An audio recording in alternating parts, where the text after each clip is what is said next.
Apóstolo São Pedro, capítulo 1, do verso 1 ao verso 12. Hoje eu tive aí um contratempo para chegar, mas graças a Deus nós conseguimos chegar na igreja e adorar o nome de Jesus. Primeira carta do apóstolo Pedro, capítulo 1, do verso 1 ao verso 12. Quantos encontraram, podem dizer amém? Pedro, apóstolo de Jesus Cristo, aos estrangeiros dispersos no Ponto, Galácia, Capadócia, Ásia, Bitínia.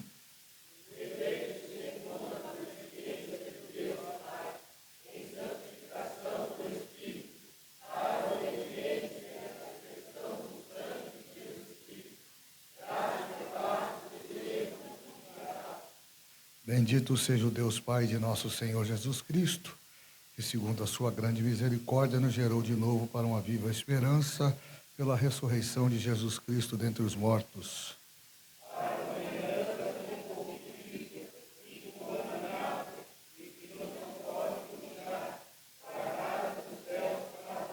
Mediante a fé estáis guardadas na virtude de Deus para a salvação, já prestes para se revelar no último tempo.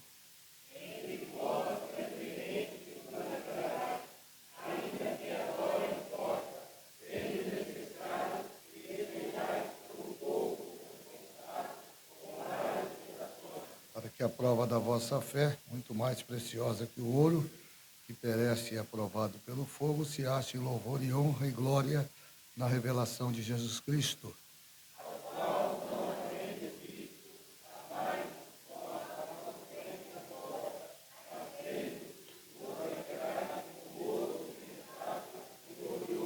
Alcançando o fim da vossa fé, a salvação das almas.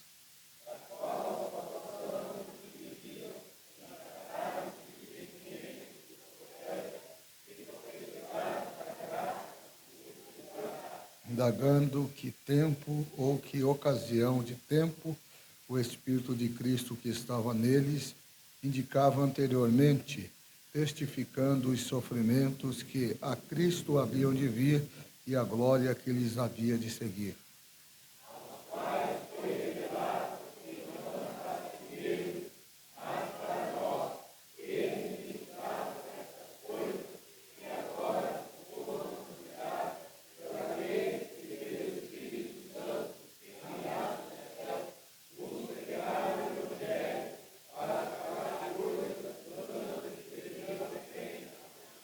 Vamos orar ao Senhor.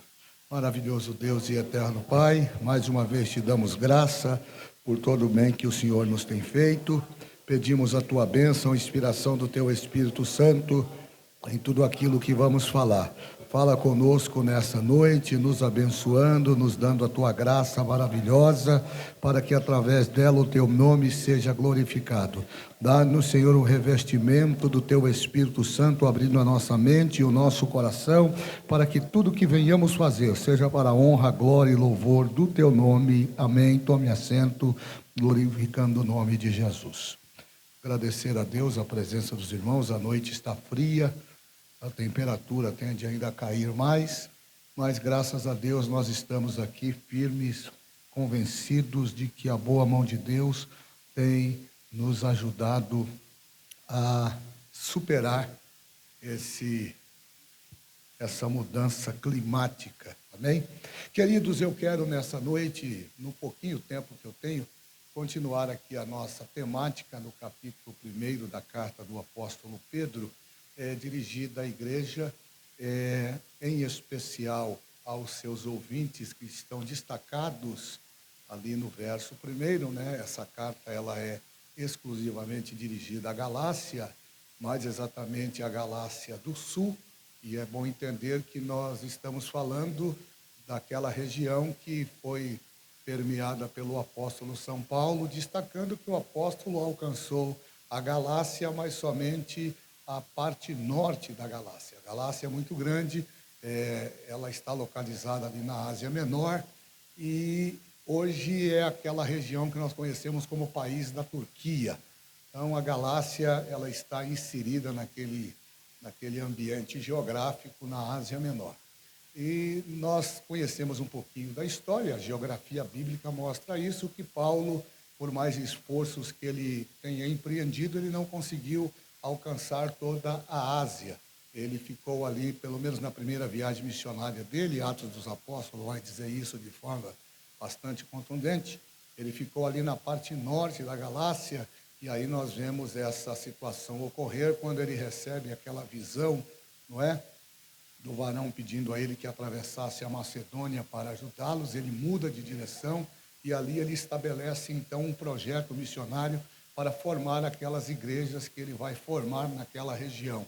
É lá, por exemplo, que ele vai encontrar Lídia, a vendedora de púrpura na cidade de Listra, e lá ele vai formar uma igreja muito poderosa, e essa igreja depois ela vai ter uma persuasão muito grande, principalmente para aqueles que eram considerados gentios, não os judeus e não os prosélitos, aqueles que se converteram ao judaísmo, mas aqueles que de fato agora vão se converter ao evangelho de Jesus Cristo. Então Pedro ele se esforçou de forma muito dinâmica para evangelizar a região norte, e agora o apóstolo Pedro surge nesse cenário com a incumbência de fazer o evangelismo da parte sul da Ásia Menor, onde está localizada a Galácia e ali as cidades adjacentes, não é? Ele destaca, por exemplo, de forma muito contundente, eu já pontuei isso para vocês, é só para dar uma repassada, ele fala da Capadócia, da Ásia e de Bitínia. E ele vai, então, no verso 2, trazer aqui duas coisas importantes. Ele vai falar dos eleitos segundo a presciência de Deus. Ele nos dá uma ideia de que a salvação já estava consubstanciada no propósito de Deus, no seu coração, antes da fundação do mundo. No versículo de número 3, ele vai enaltecer esse Deus Pai, o Pai de nosso Senhor Jesus Cristo, e ele faz questão de demonstrar aqui essa dualidade, essa junção que o Deus Pai tem com Jesus Cristo, o seu Filho, e que segundo a sua misericórdia, na linguagem de Pedro, nos gerou novamente, segundo a sua grande misericórdia, nos gerou de novo para uma viva esperança pela ressurreição de Jesus Cristo entre os mortos. Eu expliquei isso aqui de forma muito objetiva aos irmãos, e ele está falando aqui da nossa condição de estarmos separados de Deus por força do pecado. Isso é muito claro, Romanos 3:23, é até um texto áudio aqui para vocês, acho que vocês nunca mais vão esquecer isso, né? Todos pecaram, estão destituídos da glória de Deus. E agora Pedro faz menção que por conta deste exílio, dessa separação por força do pecado, nós não tínhamos expectativa de salvação, de encontro com Deus. Mas agora, com o advento, com o surgimento da manifestação de Deus através de Jesus Cristo, e Paulo vai chamar isso de beneplácito, não é? Pela vontade de Jesus de se colocar no meu e no seu lugar. Pedro agora no verso 3, na parte B, ele vai dizer que segundo as suas misericórdias de quem? De Deus Pai e de Jesus Cristo, o nosso Senhor. Segundo as suas misericórdias, Jesus então nos gera de novo para uma viva esperança. Então aquele sentimento de morte eterna que permeava a vida do homem e da mulher, que estava separado de Deus, agora é rompido pelo sacrifício vicário de Jesus na cruz do Calvário. É mais ou menos sintetizar a ideia de que se abre a porta e se vê a luz no final do túnel. Aquilo que parecia morte eterna, agora com o surgimento de Jesus Cristo, com a sua morte no Calvário, nós temos a expectativa. Não é expectativa, nós agora temos a certeza de vida eterna, de perdão de pecados e de poder fazer parte do reino de Deus novamente. Então ele diz que segundo as suas misericórdias, este Jesus nos gerou de novo para uma viva esperança. Pedro está dizendo que o sacrifício de Jesus nos faz ressurgir. É interessante a expressão que ele usa, gerar de novo, porque ele está falando, dando-nos uma ideia de que o homem foi criado para viver eternamente, mas com a ruptura que ocorre lá no Éden, quando Adão peca e dá legalidade ao diabo para que o pecado por meio dele entre e alcance todo mundo. mundo, essa expectativa de eternidade foi encerrada ali. Mas agora, com a morte de Jesus Cristo no Calvário, Pedro está dizendo que surge no cenário espiritual aquilo que ele vai denominar como viva esperança. E a viva esperança, ela é o quê? Ela é o resultado imediato da ressurreição de Jesus Cristo, porque até então o homem que pecar, a alma que pecar, esta morrerá. Esta é a sentença dada na lei. Mas agora, com o advento do sacrifício de Jesus, ao terceiro dia ele ressuscita, e Paulo vai falar isso de uma forma tremenda no capítulo 15 da primeira carta que ele escreve aos Coríntios, e ele desafia a morte agora dizendo: onde está a morte, a tua vitória? Aonde está o teu agrilhão? Essa morte foi vencida pelo sacrifício de Jesus. Significa dizer que se ele ressuscitou, nós também ressuscitaremos. Significa dizer que se ele foi para o céu, nós também iremos. E Pedro vai chamar isso de viva esperança. Viva esperança no que? Na ressurreição de Jesus Cristo. Por que é que você está aqui? Você está aqui porque você acredita que se você descer a tumba fria hoje, que não seja pelo caminho do arrebatamento, se você morrer hoje, se o teu corpo físico parar, você sabe que você não vai morrer, você só vai aguardar a ressurreição de Jesus.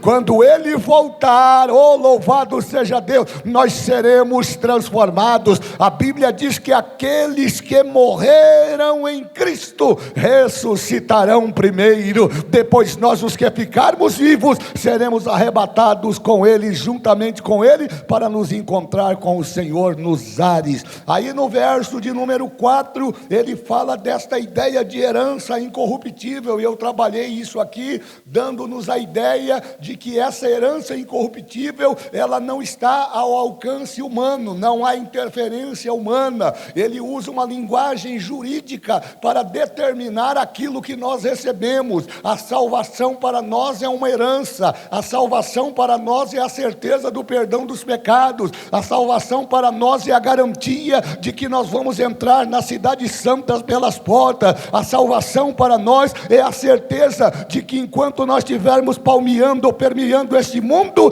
nós estaremos sujeitos a dificuldades e adversidades, mas o que nos espera é a redenção, é a glória celestial, é a salvação em Cristo Jesus. E Pedro vai determinar que esta herança, ela é incorruptível. Ele está dizendo que a salvação, uma vez dada, se ela for guardada e condicionada com fidelidade, ela vai nos levar à vida eterna. Isso não tem a ver com aquela ideia que os calvinistas pregam, de que uma vez salvo, salvo para sempre. Não, não é isso não. Ele está simplesmente dizendo que a salvação, ela não sofre o efeito ou a interferência humana. A salvação é verdadeira, é legítima. Aquilo que Jesus conquistou na cruz do Calvário, ninguém pode tirar, o diabo não pode tirar, as lutas não podem tirar, os problemas não podem tirar, mas você deve se merecer por esta salvação. Você tem que entrar no caminho da obediência, da fidelidade, porque se você guardar essa obediência, essa fidelidade, essa herança incorruptível lhe aguarda lá na glória celestial. Louvado seja Deus.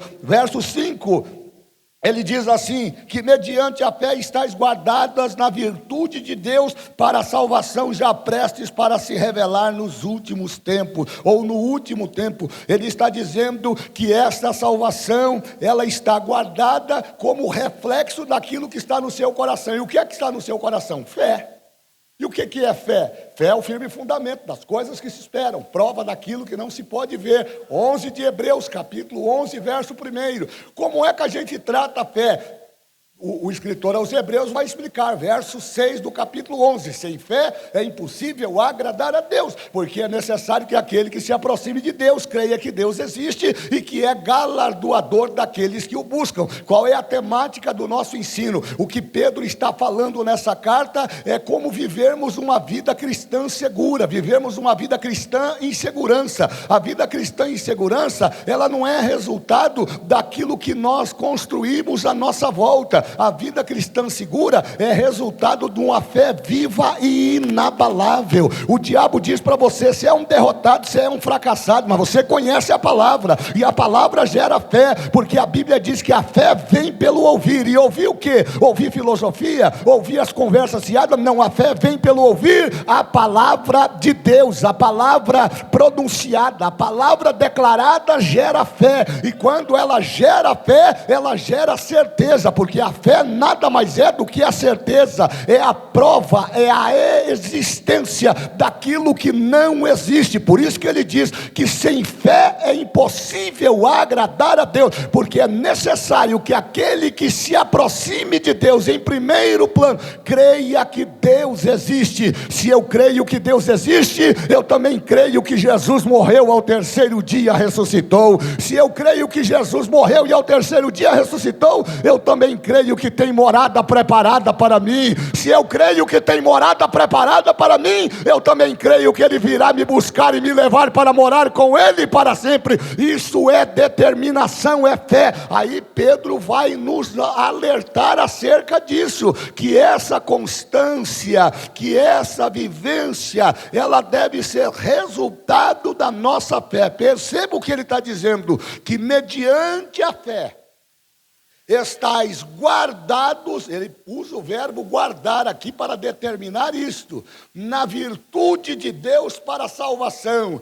Isso é um atributo de Deus, é resultado da misericórdia de Deus. Ou seja, eu já expliquei diversas vezes para vocês, da onde surge esse ato de salvar, e a palavra salvar no grego, no original é sozo, S-O-Z-O, ou seja, arrebatar do perigo eminente. Da onde surge?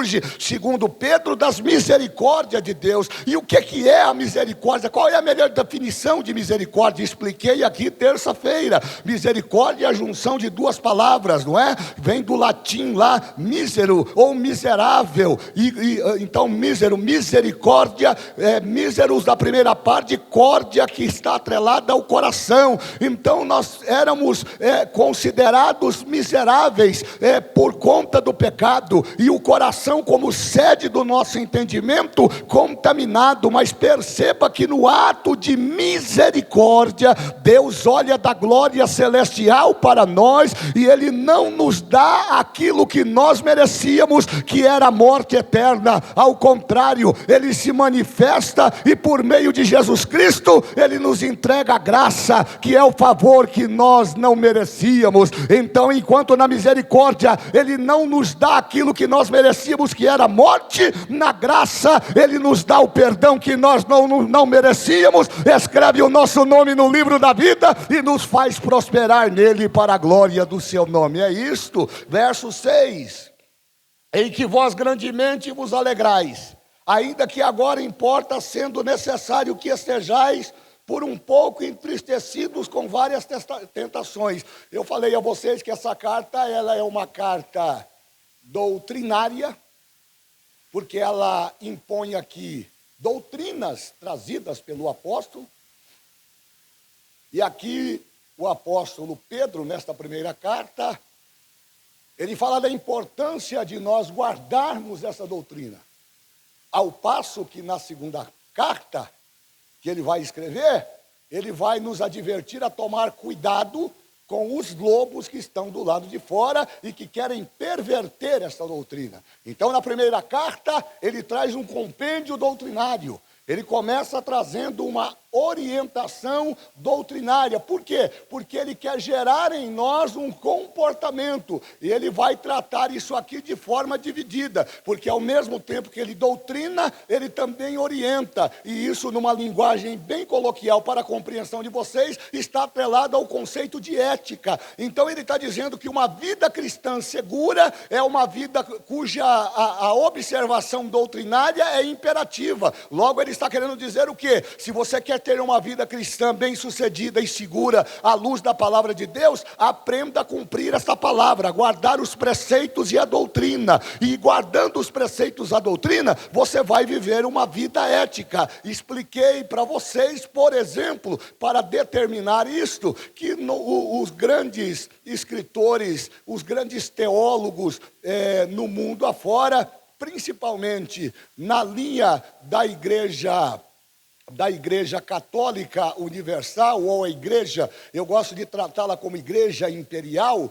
Então surge a ideia de que Pedro teria sido aqui o primeiro papa. Uma coisa que não se sustenta na história. Se você, por exemplo, observar, nós temos aqui no país algumas literaturas, mas eu agora me esqueci do título deste livro de Rui Barbosa, que confronta, por exemplo, essa argumentação trazida pela Igreja Católica de que Pedro, de fato, teria sido o primeiro papa, como a Igreja ensina.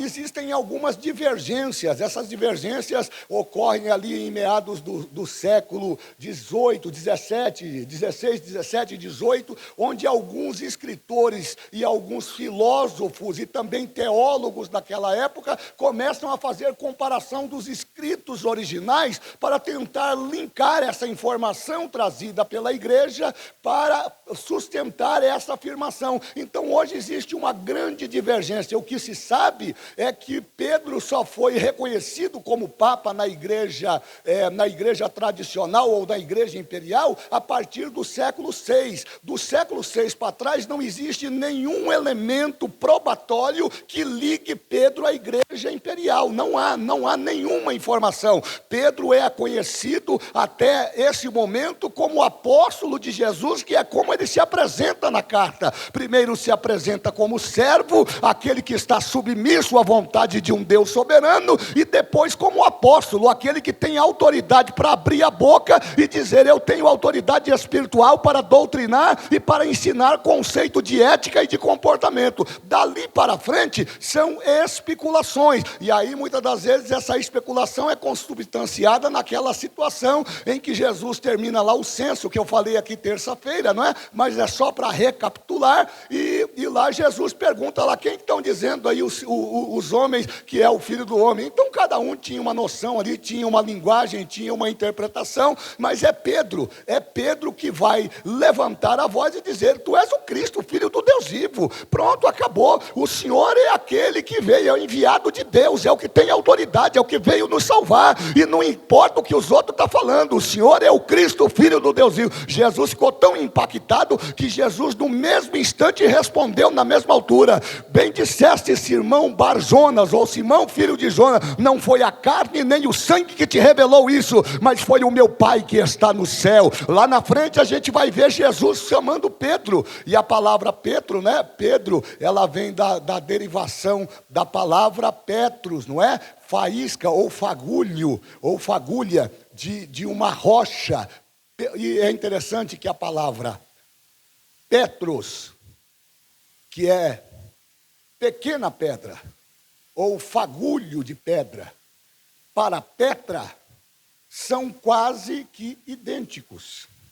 E eu gosto disso, porque a igreja imperial diz que Pedro vai se tornar o Papa oficial do Vaticano a partir desta declaração de Jesus. Mas não precisa ir muito a fundo, não precisa ser um teólogo experimentado para entender o que é que Jesus está falando ali. Eu acho que é Mateus 16, me foge agora o texto. Não está muito difícil de entender. A palavra Petros, Pedro quer dizer Petros, pequena pedra, ou fagulho. É isso mesmo? Ou fagulha, ou fagulho de pedra, ou seja, uma lasca de pedra, não é a mesma, não tem o mesmo peso do que a palavra Petra, que quer dizer rocha maciça. Então Jesus diz para Pedro: tu és Pedro, tu és Petro, pequena pedra. Mas sobre esta Petra, esta rocha inabalável, que sou eu edificarei a minha igreja, e as portas do inferno não prevalecerão contra ela. Pronto. Tem um segredo aqui. Se você olhar o pronome, o substantivo, você vai encontrar essa e esta. Olha o que é que Jesus está dizendo. Está aí no texto. Tu és Pedro, pequena pedra.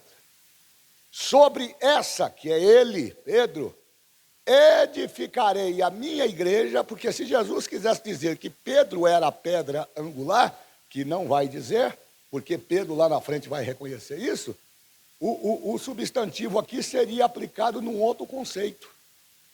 Então, quando Jesus fala sobre essa, ele está falando dele, Petra, a rocha inabalável. Quando ele fala de Pedro, ele fala esta é você, a pequena pedra, essa sou eu, a rocha inabalável. Ele está dizendo, Pedro, você é só uma fagulha, mas sobre a minha palavra, sobre mim que sou a rocha, que sou a pedra angular. E ele vai dizer lá na frente, que Jesus é a pedra angular, a pedra de esquina, que os edificadores rejeitaram. Paulo vai dizer no capítulo 3 da primeira carta aos Coríntios, que ele é a pedra que os construtores rejeitaram. Pedro vai dizer que ele é a pedra de esquina, e nele estão firmadas todas as coisas. Paulo vai também lembrar lá na frente da importância de apresentar Jesus como pedra. Jesus estava dizendo para Pedro, Pedro, a igreja está fundamentada não é em você, mas é em mim, que sou uma rocha maciça e inabalável, e sobre esta pedra o inferno não vai prevalecer, as portas do inferno não vai prevalecer. Significa dizer que a igreja é espiritual.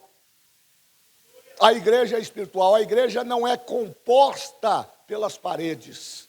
A igreja não é simplesmente uma organização funcional. A igreja é mais do que isso. A igreja é um corpo vivo no ambiente espiritual. Por isso que o Espírito de Deus habita na igreja. Porque se o Espírito de Deus sair daqui, sabe o que é que vai virar isso aqui? Vai virar simplesmente um local onde as pessoas se ajuntam para prestar um culto sem sentido. Por isso, irmãos, que nós precisamos nos conscientizar da importância de oferecer o nosso culto. O nosso culto deve ser racional, o nosso culto deve ser com entendimento, o nosso culto deve ser com dependência, o nosso culto deve ter aquele princípio de oferecer alguma coisa. O culto que não custa nada não é culto, o culto que não tem sacrifício não é culto. Um dia alguém perguntou para mim, o senhor disse que o culto que não custa nada não é culto? Como é que é isso? Se Jesus pagou o preço por minha vida. Uma coisa é pagar o preço, outra coisa é oferecer o culto. Eu não ofereço o culto esperando receber alguma coisa. Eu ofereço o culto levando alguma coisa a oferecer àquele que me salvou, que perdoou os meus pecados, que escreveu o meu nome no livro da vida. Então vamos lá, meus irmãos. Eu fiz um esboçozinho aqui, mas acabei não conseguindo usar. Aqueles que receberam conosco a fé igualmente valiosa, Pedro está escrevendo que aqueles que tiveram a mesma salvação que ele experimentou, e ele chamou de fé igualmente preciosa. Essa fé que receberam não pelos esforços do homem, mas pela manifestação da justiça de Deus. Olha que coisa interessante, ele nos diz também que a fé é preciosa, e não é preciosa, pois trata de coisas preciosas como promessas preciosas, como sangue precioso, como redenção preciosa, com toda a preciosidade da pessoa de nosso Senhor Jesus Cristo. O que ele está dizendo aqui quando ele fala que esta fé é preciosa, esta salvação é preciosa? Ele está dizendo que isso não pode ser comparado a qualquer coisa. A tua fé, ela deve estar no topo, ela deve estar no ápice, ela não pode esmorecer, ela não pode cair. Por quê? Porque ela é a garantia de validação da tua salvação. Quanto mais fé você tem, mais certeza você tem da tua salvação. Quanto mais fé você tem, mais você está pronto para enfrentar as adversidades e as lutas e as dificuldades, porque a fé é a base, é o combustível, é o alimento, é a sustentação da vida daqueles que glorificam ao Senhor. Para que a prova da vossa fé, verso 7, muito mais preciosa do que o ouro. Imagina isso? Ele está dizendo que a fé, irmão Alex, é mais preciosa que o ouro. Vamos falar do reino mineral. Qual é o metal mais precioso no reino mineral? É o ouro. Mas Pedro está vindo na contramão dizendo, vocês acham que o ouro é precioso? A fé de vocês é mais preciosa que o ouro. E por que ela é mais preciosa? Porque ela que coloca convicção no teu coração todo dia, quando você levanta de manhã que as coisas não dão certo, que o diabo diz para você, você é um derrotado, você é um fracassado, aí você lembra da palavra, não sou derrotado não, Satanás, também não sou fracassado não, tudo posso naquele que me fortalece, a minha fé me faz continuar caminhando, mas agora eu quero ver, você está desempregado, vai faltar comida, vai faltar mantimento, você vai ficar envergonhado, aí você se lembra do que Paulo escreve no capítulo 4 de Filipenses, verso 19, o meu Deus, segundo as suas riquezas, suprirá em glória todas as minhas necessidades por Cristo Jesus. Quem conhece a palavra não fica atrapalhado, quem conhece a palavra vive a palavra na excelência. Aí ele diz que esta fé que gera em nós o desejo pela palavra, ela é mais preciosa que o ouro. Uma fé igualmente preciosa provavelmente fala do fato de que judeus e gentios desfrutavam da mesma fé e portanto dos mesmos benefícios em Jesus. Deus tendo dado a vocês gentios e crentes a mesma fé e salvação que Ele deu a nós judeus e crentes. Isso é interessante, porque aí nós precisamos olhar com dois olhares distintos. Nós estamos falando de um homem que está vivendo, que está escrevendo uma carta para uma igreja que está fora do ambiente religioso, aonde ele costumava trabalhar, mas entendendo agora que este evangelho, ele não está preso a barreiras, a cercas conceituais ou religiosas. Ele está escrevendo agora para pessoas que estão do outro lado, estão em outro continente, estão na Ásia Menor. Então essa fé que alimentava o judeu Pedro, que num primeiro momento resistiu, quando Deus falou para ele, quando o Senhor falou para ele, vai lá na casa de Cornélio, vai lá na casa de Cornélio, porque eu tenho uma obra com ele. Essa mesma fé, ele agora está dizendo que os gentios também receberam, a mesma fé. Deus não faz acepção de pessoa, Deus quer o coração, Deus quer a lealdade, Deus quer a sinceridade. Então Pedro está dizendo aqui, dentro de uma linguagem bastante objetiva, que esta fé, ela igualmente preciosa, ela é a mesma fé que alcançou o judeu e que alcançou o gentil, é a mesma fé que alcança o árabe, que alcança o muçulmano, que alcança o judeu. Nós estamos agora no impasse, e a pior coisa que tem é a gente falar daquilo que a gente não sabe. Eu fico ouvindo tanta gente falando tanta besteira, que rede social é terra de ninguém, todo mundo fala o que quer. Mas eu achei interessante, contei aqui no culto de oração, e alguns de vocês devem ter visto a indignação de uma repórter da maior rede de televisão do país, conversando com um analista de relações internacionais, ao vivo. E essa mulher, ela se insurgiu contra Israel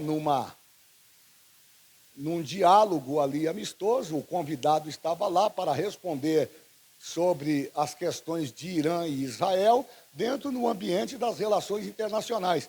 Quais seriam os resultados se essa guerra não terminasse, quais seriam os prejuízos para o mundo, até porque nós sabemos que o Irã, ele tem uma forte produção de petróleo e alguns países da Ásia são sustentados pelo Irã, que dependem deste petróleo, que para chegar nessas localidades precisam passar por um estreito chamado Estreito de Hormuz, que é um canal onde os navios petrolíferos passam dentro do território iraniano, depois de carregados, para serem distribuídos lá nos seus destinatários finais. Então a conversa era nesse sentido, de saber que se a guerra continuasse, como é que isso poderia ser evitado, fechar o canal e prejudicar milhares e milhares de pessoas. E essa jornalista, então, indignada, ela disse, olha, eu tenho uma dúvida, eu gostaria que alguém me explicasse por que é que Israel, há 11 dias exatamente, 12 dias que foi ontem isso, vem lançando mísseis no Irã. E todos os mísseis que eles lançam faz um estrago gigantesco, muita gente morreu. Mas, ao contrário disto, o Irã também não perdeu a sua capacidade de mandar míssil, tem mandado muito míssil. Só que acontece o contrário lá. alguns mísseis furam o domo de ferro, porque é um estágio, né? O domo de ferro, ele tem 3 estágios. Ele tem estágio para mísseis de curto alcance, de médio alcance, que é chamado também de funda de Davi. Olha só, judeu não é brincadeira não, irmão. E tem o domo de ferro que está lá em cima, que pega aqueles que ele consegue, o radar consegue fazer a leitura desse míssil quando ele sai da sua base, lá no Irã. Então a jornalista... Eu quero que o senhor, que é professor de relações internacionais, ele não tem nada a ver com isso, devia perguntar isso para um pastor. Por que ela não perguntou para mim? Eu ia responder para ela, mas ela foi perguntar para quem não sabia, e quem não sabe não tem resposta. E ela perguntou: eu quero que o senhor me diga como é que acontece isso, porque o Irã manda um monte de míssil para Israel, cai alguns e não morre ninguém. Só que quando Israel dá a resposta, quando vai ver, o saldo é esse. Aí eu me lembrei, olhando para ela, falei: você não sabe de nada, inocente. O salmista diz que o guarda de Israel não dorme e não tosqueneja. A tua fé é a garantia de que o diabo não pode tocar em você. A tua fé é a garantia da vitória de Deus para a tua vida, para a tua casa e para a tua família. Então é isso, ele está dizendo aqui no verso de número 7, para que a prova da vossa fé, muito mais preciosa que o ouro que perece, e é provado pelo fogo, se ache em louvor e honra e glória na revelação de Jesus Cristo. Sabe o que ele está dizendo? Que vida cristã segura é a vida cristã cuja fé é confrontada. A fé é provada. A fé é trabalhada. Você sabia que a fé é trabalhada? A fé é lapidada. Que tem uns crentes ruins de exercício de fé. Nunca avança. E quando chega em algum lugar, é que nem caranguejo. Nada e morre na praia. Ou fica andando para trás. Oi? Não acontece nada. Tem jeito de míssil, tem explosivo como míssil, mas quando chega no alvo, não alcança o objetivo. Por quê? Aí alguém falou assim: não, mas será que Deus ouve a oração daquele monte de gente orando lá nos muros da lamentação? Irmão, não se meta nisso. Não se meta nisso. Se Deus ouve, se Deus nos ouve, não ouve, isso não é problema meu, não é problema seu. O que eu posso garantir a você é que Deus tem um negócio com Israel. E Ele nos ensina a orar pela paz de Israel. Orai pela paz de Jerusalém. É o nosso dever. Não, eu tenho um amigo lá que é o prefeito de Mariporã. Imagina que eu tenho uma dificuldade com ele, irmã. Porque ele é libanês e convertido ao cristianismo. Imagina um muçulmano convertido ao cristianismo. Então eu me lembro que logo que Israel começou a atacar o Líbano, Isaías, ele me chamou lá. E ele me chamou para me provocar. Você viu? Você viu o que Israel está fazendo com o meu povo? Papai está lá, papai está lá. Eu falei: então manda o teu pai sair de lá e vir para cá, porque está caindo bomba lá. Não, mas isso não é justo. O que não é justo? O que não é justo? Se nós passarmos a régua da justiça, seria justo ver o que eles fizeram com Israel no dia 20 de outubro de 2023? Vocês sabiam, irmão, que eu vi um crente esses dias falando um monte de groselha aqui. Aqui. Ah, porque que justiça é essa? E quem somos nós para medir a justiça de Deus? Aliás, a Bíblia nos repreende, que diz que a nossa justiça é considerada como trapo de imundície. Então ele ficou lá falando para mim: não, mas você concorda comigo? Não, eu não concordo nada, eu concordo com Israel. Eu não concordo com nada. Não, mas você viu o que aconteceu? Eu falei: então, você viu que o Líbano hoje é um país financiado pelo Irã na matéria de terrorismo? Aliás, foi uma coisa interessante, porque Israel tem um serviço secreto chamado Mossad. E eu quero terminar aqui a minha fala contando isso para vocês. Em 2024, este Líbano, que vocês estão vendo na televisão, que foi agora varrido pelas forças israelenses, assim como os Houthis lá no Iêmen, assim como os próprios iranianos no Irã, a Guarda Revolucionária Iraniana, todos eles mantêm um sistema de autodestruição à nação de Israel. Não precisa ser muito conhecedor e nem muito inteligente para compreender isso. Então, eles têm o povo de Deus como inimigos. E os libaneses, olhe isso aqui. Os libaneses, durante muitos anos na sua história, eles nutriram e consolidaram um grupo terrorista chamado Hezbollah. Vocês já ouviram falar muito deles. E o maior propósito do Hezbollah é acabar com os judeus. Eles querem acabar com Israel. Se você não sabe, geograficamente, Israel é do tamanho do estado de Sergipe. O Irã dá 3 vezes o tamanho do estado de Sergipe. Você pode dizer, mas é uma guerra desproporcional. Para quem? Para Israel ou para o Irã? Para quem que é desproporcional? Porque o país do Irã é 3 vezes maior do que o Estado de Israel. É desproporcional para o próprio Irã.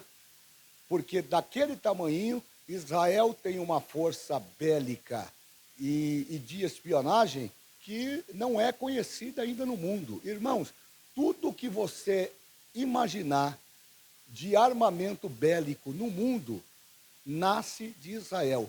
Aliás, as empresas de armas no mundo que mais são bem-sucedidas são as empresas israelenses. Então, o Hezbollah precisava fazer um ataque terrorista. Isso é história, irmãos. Isso não é invenção, isso é história. Isso foi agora, 2024. Estavam naquele ápice de atacar vários países, os países aliados. O que o Hezbollah fez, quietinho? Eles descobriram que o sistema de inteligência e de radares de Israel são muito sofisticados.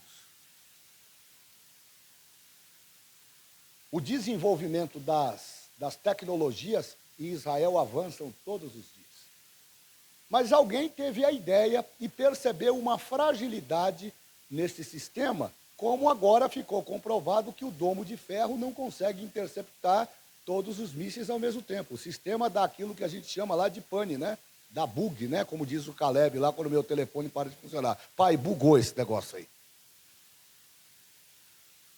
Então, eles descobrindo essa fragilidade, alguns representantes do Líbano saíram e foram à Europa e fizeram uma compra de telefones, aqueles telefones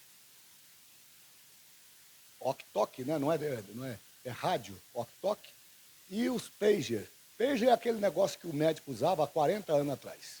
Não tinha telefone, usava aquilo. Eu usei muito aquele treco quando trabalhava em escritório. Então, aquele negócio apitava, a empresa te chamava, aquilo apitava, você ia no orelhão. Você sabe o que é orelhão? Que tem irmão aqui que não sabe nem o que é orelhão. Então, andava com o bolso cheio de ficha telefônica. Era Telesp, viu, irmão? Não era Vivo nem Telefônica, não. Era Telesp. Aí você andava com aqueles bolsos cheios de ficha, né? E parava em qualquer orelhão lá e ligava para saber. Então, eles foram lá e compraram, pastor Davi, uma remessa muito grande de pagers e desses ok-tok. Só que eles sabiam que se eles comprassem da China diretamente, o Mossad, que é o serviço secreto de Israel, que agora fez um trabalho lindo no Irã, vocês estão vendo tudo destruído lá, mas vocês estão pensando que isso foi os mísseis que fizeram agora? Foi não, trabalho de inteligência. Eles entraram lá 4 meses atrás. Eles identificaram as plataformas de lançamento, eles mapearam os locais onde eles deveriam colocar como alvo, colocaram espiões dentro da Guarda Revolucionária, dentro dos quartéis, e quando eles pensaram que não, quando o Benjamin Netanyahu deu a ordem, o sistema acionou e os mísseis foram direcionados. Então eles compraram, o Hezbollah foi lá e comprou um monte de coisa lá e trouxeram via Europa, compraram da China e veio via Europa para chegar no Líbano. O Mossad descobriu no meio do caminho. Na transação da China para a Europa, Roberto, o serviço secreto de Israel descobriu no meio do caminho, pegou esse equipamento, colocou explosivo dentro dos pagers e dentro dos radinhos. Quando eles receberam isso, Israel não tem pressa. Quando eles receberam, porque eles estavam preparando um grande ataque, quando eles receberam isso e eles compraram aquilo para se comunicar, porque qualquer tipo de comunicação com o sistema avançado de Israel é fácil de pegar, mas com aqueles problemas que é o chamado sistema analógico, fica mais difícil. Então eles estavam crentes, como eles vivem em túneis subterrâneos, né? Você não acha? Parece tamanduá cavando buraco fora aí. Então eles acharam que estava seguro. Mas Israel determinou o dia, e quando eles receberam essa carga que eles foram usar, assim que os equipamentos foram acionados, Israel então detonou os explosivos e foi quase 400 terroristas do Hezbollah que morreram. Isso criou um ambiente de muita hostilidade. Então Israel vem fazendo o quê? Ele não vem matando discriminadamente, como as pessoas estão falando aí. Ele vem protegendo o seu território, protegendo os seus cidadãos, protegendo os seus interesses nacionais, porque senão ele vai ser colocado para fora. Então ele conseguiu desarticular o sistema, as células terroristas que era mantida pelo Hamas, lá na Palestina, pelo Hezbollah lá no Líbano, pelos Houthis lá do Iêmen, que são 3 grupos terroristas terríveis, porque a imprensa mentirosa, ela não conta o outro lado da moeda. Ela não conta que até hoje existem reféns israelenses que estão guardados em cativeiro lá. Eles não contam que crianças recém-nascidas foram decapitadas na frente dos seus pais. Isso eles não contam. Mas a história vai registrar isso. Agora, por que eu estou contando tudo isso para vocês? Porque no meio dessa tragédia, deste sofrimento, o apóstolo Pedro está dizendo que a nossa fé, para ser genuína, ela precisa ser provada. A fé provada vai gerar em nós maturidade. A fé provada vai gerar em nós crescimento espiritual. A fé provada, a fé confrontada, a fé colocada à prova nas tribulações vai nos aproximar mais de Deus. E quando a gente pensar que nós seremos envergonhados e derrotados, Deus então se manifesta glorificando e bendizendo o seu nome. Eu vou terminar agora somente deixando aos irmãos aqui o verso de número 8, o qual não o havendo visto, amai-o, no qual não o vendo agora, mas crendo vos alegrais com um gozo inefável e glorioso. O que Pedro está dizendo aqui? Que a gente só está aqui porque crê em Jesus. Mas ele está dizendo que a gente não viu. A gente não pegou nele. Fisicamente nós não nos relacionamos, relações interpessoais. Mas conversamos com ele. E ele está dizendo que isso não é resultado de uma crença. É mais do que isso. Ele dá o nome disso, deste relacionamento de fé. Por isso que o escritor aos Hebreus, no capítulo 10, verso 38, ele diz que o justo viverá da fé. Entendeu? E se ele recuar, a minha alma não tem prazer nele, diz o Senhor. O que mantém a vida espiritual de pé é uma fé consistente. Então, falar de vida cristã segura, que não seja alicerçada em fé, é uma falsa liturgia ou uma falsa relação de comportamento.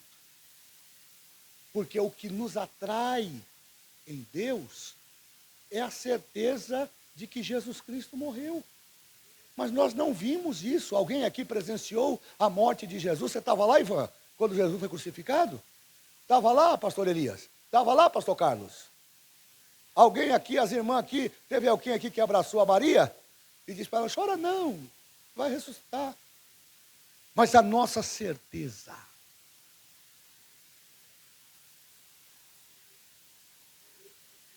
Davi, nossa certeza, pastorzão, que mesmo sendo confrontados, mesmo sendo contristados, mesmo sendo arrebentados, e ele diz isso lá na carta que ele escreve aos Romanos, capítulo 8, nenhuma condenação há para os que estão em Cristo Jesus. Ele diz lá no capítulo 8, verso 18, que as tribulações deste momento presente não são para serem comparadas com a glória que há de ser revelada. Isso é fé, isso é fé, fé, fé, fé que faz o gigante cair, fé que faz o diabo recuar, fé que faz você levantar no meio da tribulação e dizer: eu acredito que a palavra de Deus não cai por terra. Isso é fé. Então que a gente possa, de fato, vivenciar essa fé com graça. Viva essa fé com graça, com ousadia. Para, irmão, de ficar andando de... Não, irmão, levanta a cabeça. Eu gosto de brincar aqui com a igreja, que tem uns irmãos que dizem: eu já levantei com o pé direito. Levanta com o pé direito, nem com o esquerdo não, irmão. Vai levantar num pé só, você vai cair. Levanta logo com os dois, irmão. Levanta, enfrenta o problema, não recua do problema. Quanto maior for o problema, maior é a tua fé. Quanto maior for a perseguição, maior é a tua convicção. Quanto maior for a constrição, maior é a certeza de que Deus está trabalhando ao teu favor e Ele não vai te deixar ficar envergonhado. Tiago 1:7. Tiago vai dizer que nós, bem-aventurado o varão que sofre a tentação. Porque quando for provado. Quem falou para você que evangelho é de facilidade? Quem falou para você? É 1:7 ou 1:9, Tiago? Agora até eu me perdi. Vai descendo aí, porque está aí, é no capítulo 1. Bem-aventurado o varão que sofre a tentação. Porque quando for provado, receberá a coroa de glória. É 1:12, 1:12. 1:12. Pronto. Olha lá. Bem-aventurado o varão que sofre. Toma cuidado com isso aqui, hein? Pastor, Deus tenta a gente. Irmão, você está pensando que Deus é o quê? Você está pensando que Deus tem tempo de ficar tentando alguém, irmão? A palavra tentação aqui, ela está colocada na condição de provação.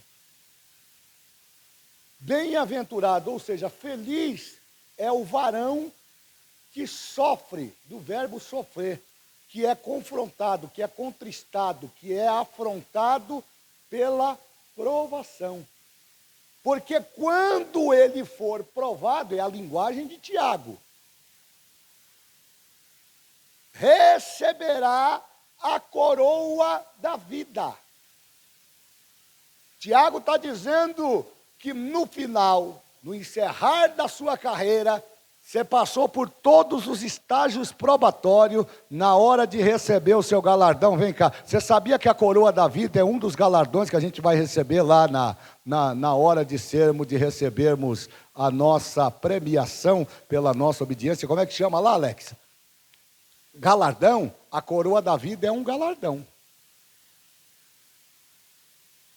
Então ele está dizendo que quando você for provado, depois aprovado, diga comigo, provado.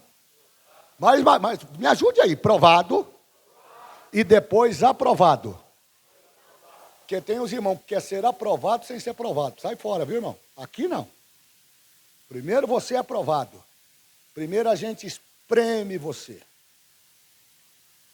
Assim como a azeitona é colocada lá no tacho e passa lá pela moenda, para tirar até a última gota de azeite. Assim como a uva é pisada no lagar, pisa, pisa, mas tira o suco que vai se transformar em vinho, e é o vinho não fermentado, que para fermentar tem um processo, tem os odres, não dá para pegar vinho novo e colocar em odre velho, irmão. Vinho novo é para odre novo, vinho velho é para odre velho. A gente está invertendo os valores, a gente quer ir para o céu, mas não quer pagar preço, a gente quer receber bênção, mas não quer se colocar na presença de Deus, a gente quer exigir de Deus, mas por intermédio da barganha, e Ele está dizendo, primeiro você vai ser provado, e quando você for provado, você receberá a coroa de glória que o Senhor tem prometido àqueles que o amam. Irmãos, eu termino aqui dizendo o seguinte, Deus não fica devendo nada para ninguém.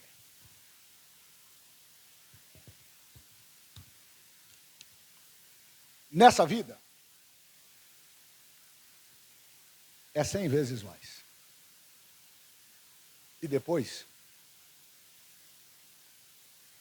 é o quê? E depois é o quê, irmãos? Que se você tiver dúvida disso, faça uma reflexão e aceite Jesus de novo. Deus não fica devendo nada a ninguém. Vida cristã segura? Vida de sofrimento. Vida cristã segura? Vida de constrição. Vida cristã segura? Vida de fé em Jesus. Mas com promessa de que nós iremos para o céu. Quantos recebem essa palavra nessa noite? Vamos estar de pé. Cantar com alegria, agradecer aqui o irmão Wesley, que tão carinhosamente, todas as terças-feiras, tem me ajudado a levar esta mensagem aos irmãos. Aliás, eu quero dizer que você que depois que quer aprimorar, dá um pulinho. Como é que é o canal lá, Wesley? Que eu esqueço lá, como é que fala lá? Não, é no YouTube. Vai lá no YouTube, procura lá Pastor Davi Abacuque e você vai encontrar lá uma série de mensagens.